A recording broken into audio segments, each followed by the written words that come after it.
Hello, welcome back to another instalment of Sean's Shed.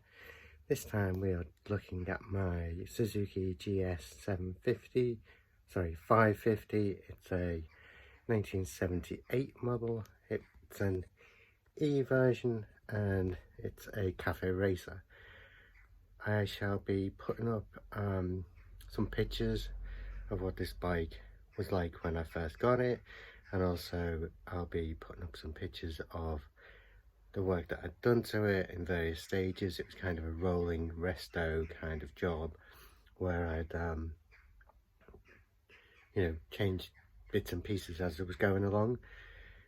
Now this bike was in my lounge for maybe 4 or 5 years, maybe even longer, because I ran out of room in my garage and there was a space in the dining room, so that's where it lived for a little while. I wanted to keep it somewhere dry because it's a bike that's quite close to my heart, and really enjoyed riding it and building it, and it was the first big project that I'd undertaken. Now I'm supposed to be moving house, and so we had to move the bike back into the garage. Unfortunately now I do have space for it, but I'd like to sort of recommission it. And because of its age, it no longer needs an MOT and doesn't need taxing either. And I think the insurance on it was about £8 a month. So come the spring, it'd be really nice to get it back on the road, go to classic bike shows and all that sort of stuff, classic bike rides. People aren't so fussy now. It used to all be like, oh, it's got to be a Brit bike or whatever. And now it's like, well, people appreciate the Jap bikes now, so it's really quite a good sort of community now. It's kind of a bit more inclusive. It used to be quite snobby, but now classic bike scene's a lot more sort of varied and open to different things. So I'll just show you the tanks that I had for the 550. So this is one of the tanks that I got with the bike. It wasn't actually the right shape, but it's dry inside and I've just kept it just in case. Up here is another one of the tanks that I got, which I started shaping when I was thinking about the cafe racer sort of style. So I've put in some little indents for clip-ons, and I've also put an indent for the knee. And I might actually use that tank or make a variation of the tank that I did end up putting on it. So excuse the handlebar from the Ducati. This is what I went with in the end, which is on the photos that I've put up. Really like how the paint looks kind of aged in places, so I spent ages kind of trying to make it look aged. It's got a few dents and scratches in it over the years, and I just kind of left them in because it kind of adds to some of the authenticity of it. And the paint's that thick on there that it's not rusted through, so it's pretty good. And I put a Monza style filler cap on it, and also I put on a kind of fuel gauge. It's fogged up now because of the age of it, but it was really useful actually because, as you know, with older bikes they don't have a fuel gauge, and yeah, it was just really handy. Save you sort of running out of fuel or having to go into reserve or whatever. Now up here you can see the original exhaust that were on the 550. Previous owner had kind of hacked things together, so quite rusty in places and basically beyond repair. It was a bit pointless. They would have passed an MOT, but they just kept getting worse and worse. There's the original wheels, and there's another wheel at the back over there because I had some spares.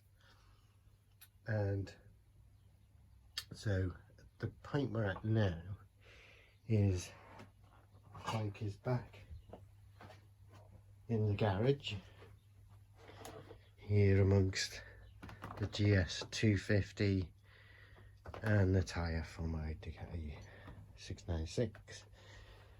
And yeah, it's a bit of a fucking mess in here, excuse my language, but it's my space, and although I keep tidying it up, after about half an hour it looks a mess again, so I've kind of given up.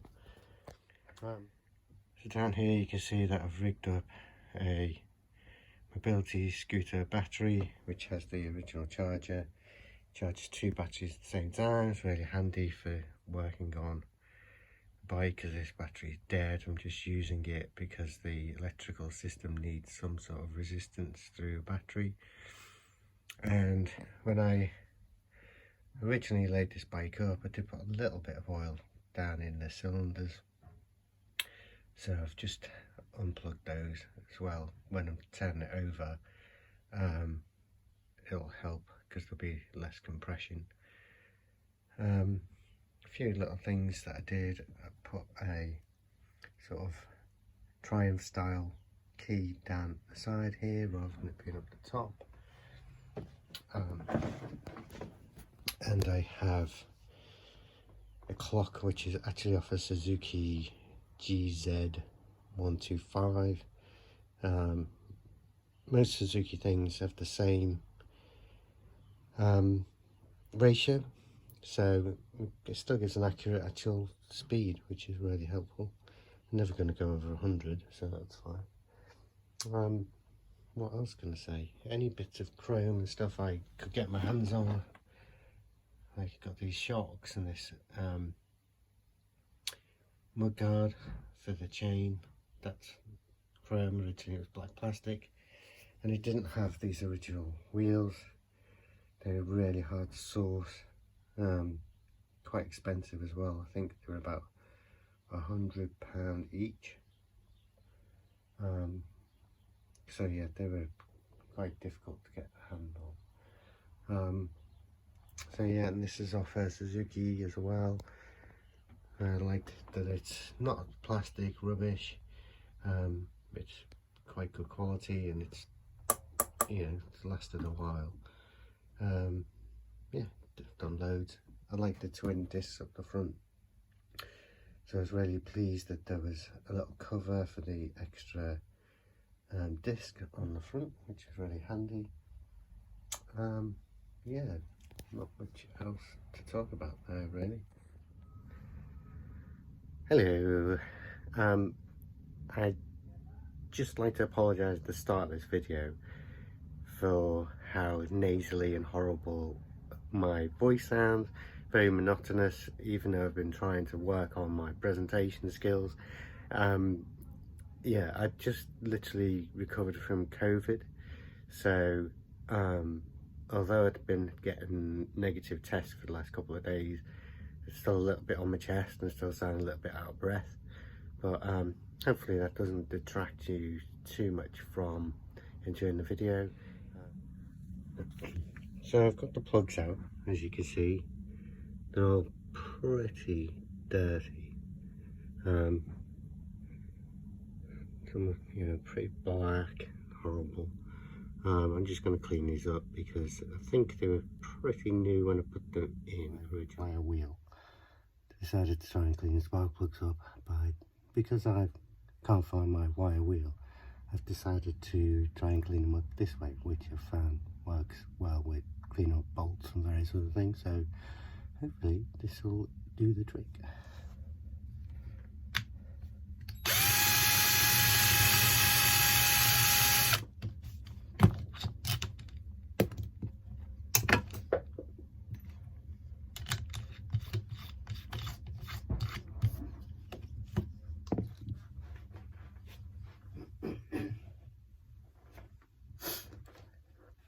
Thankfully, when I dropped it, it didn't disappear like lots of things do.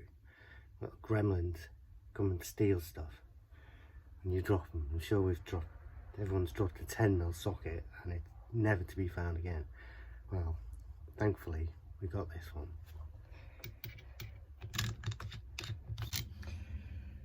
So these are NGK B8ES, and I always buy Japanese if I can, so this is what was recommended in the manual and this is what we've been sticking with.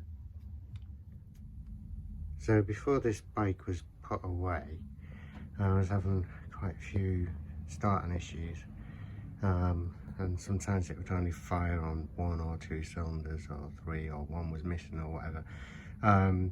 So what I did was I went through the coil packs and replaced these lines. It looked like there was frays and stuff on the originals, and somebody had just sheathed it with a piece of rubber and then like zip tied it on. So I replaced these, and there's a video somewhere that I followed to do it.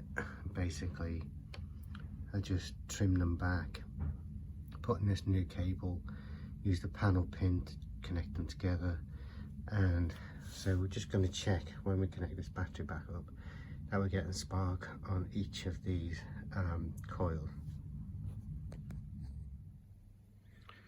Because first one,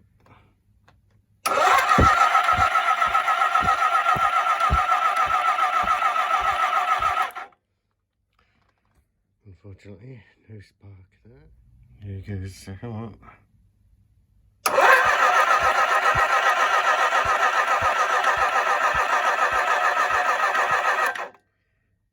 There's a very faint spark there. Let's try this one.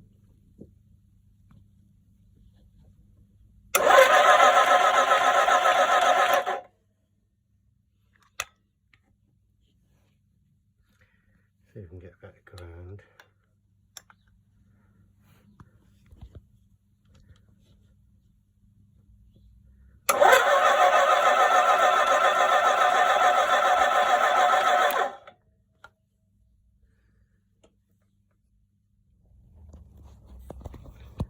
Let's try this one.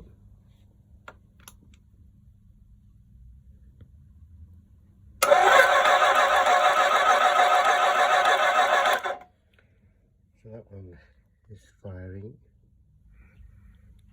Let's try this one again.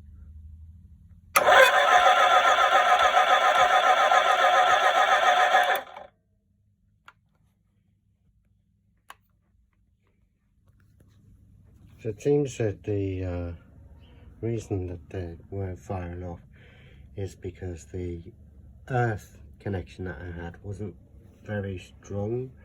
So I've tried all these again, and we're actually getting half decent sparks now. So we're quite happy with that. Let's see if I can actually show you rather than wiggling the camera around it. This is so fiddly. Brilliant spark, but enough of a spark, so quite happy about that. Now these carburetors probably full of junk, so I'm going to take these off, and I do have a hydrosonic cleaner, so I'm going to clean those off, and well, I'll take those off right now. Talking about Japanese reliability, I mean, this bike, yeah, I've been through the electrics as best I could and cleaned up some things and had to make new connector blocks and different things, but even though it's been set up for ages, everything seems to work still. So we've got our indicators all working, we've got headlight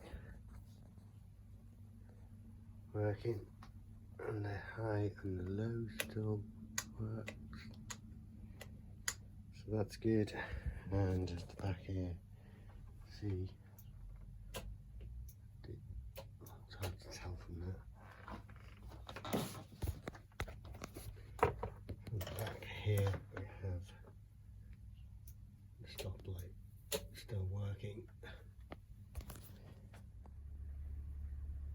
Okay, so here we have the carbs.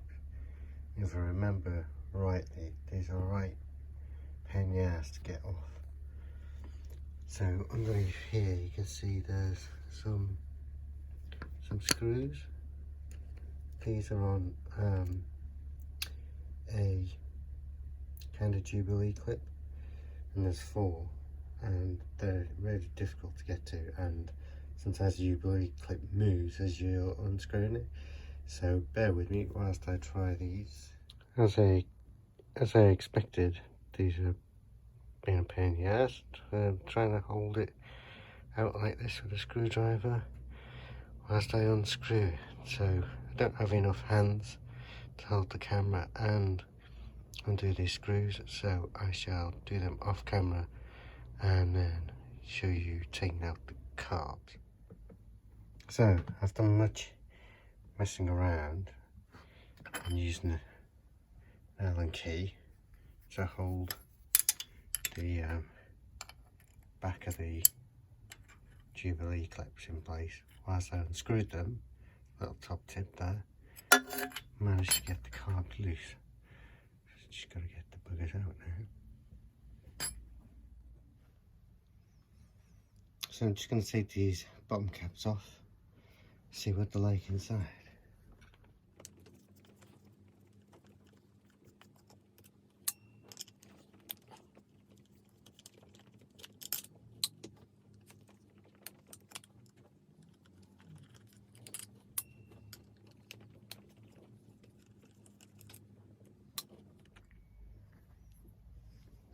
Not too bad. Give it a bit of a clean out. The actual jets and everything will look actually pretty clean. So I don't know if I need to put these through the ultrasonic cleaner, but they definitely need a bit of a clean out.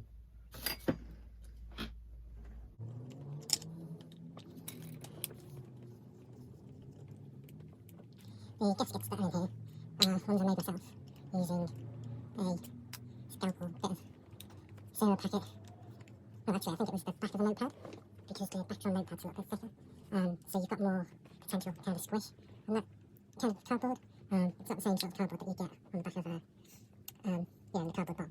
It actually squishes a bit more, so they actually work really well. I'm really pleased with how well they work. And it's not too dirty inside, so quite happy with that. Might just have to just rinse them through. So as I'm taking each one off, I'm just going to put the number it came from on here,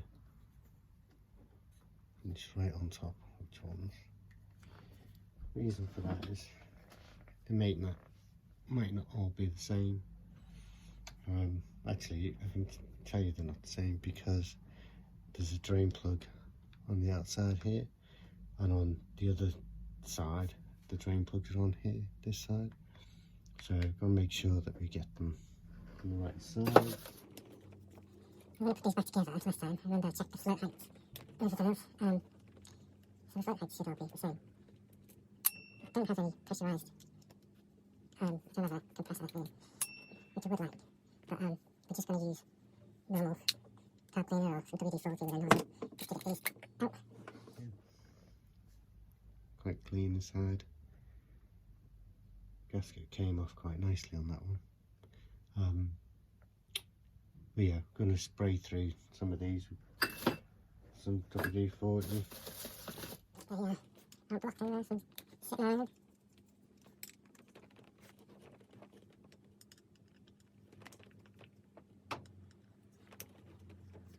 And hopefully it'll be enough.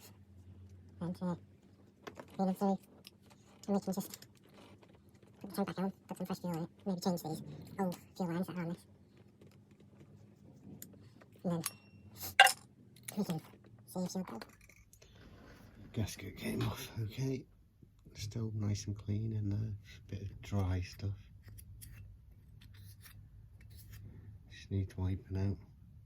But otherwise, not too bad. You can actually see in that one where there was fuel sat for a while. It's like a little line in there. I don't know if you can see that.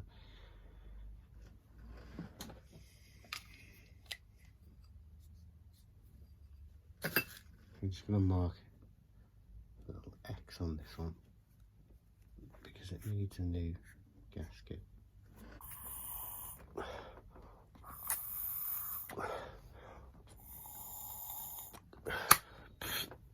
Bit unconventional, but it gets the job done. So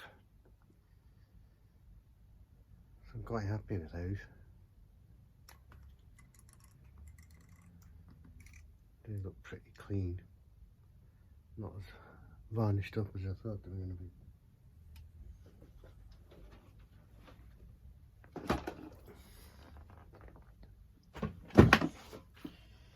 I'm just going to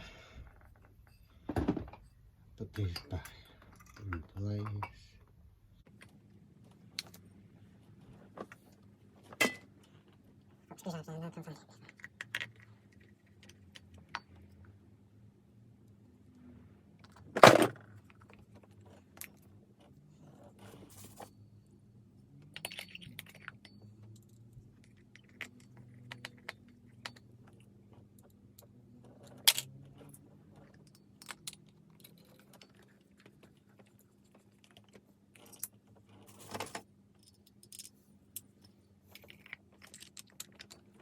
When do get this running, I'll put some, I'll spray some tar cleaner through it, and hopefully that will help unblock any jets that might, or any passageways that might still have any crud left in them.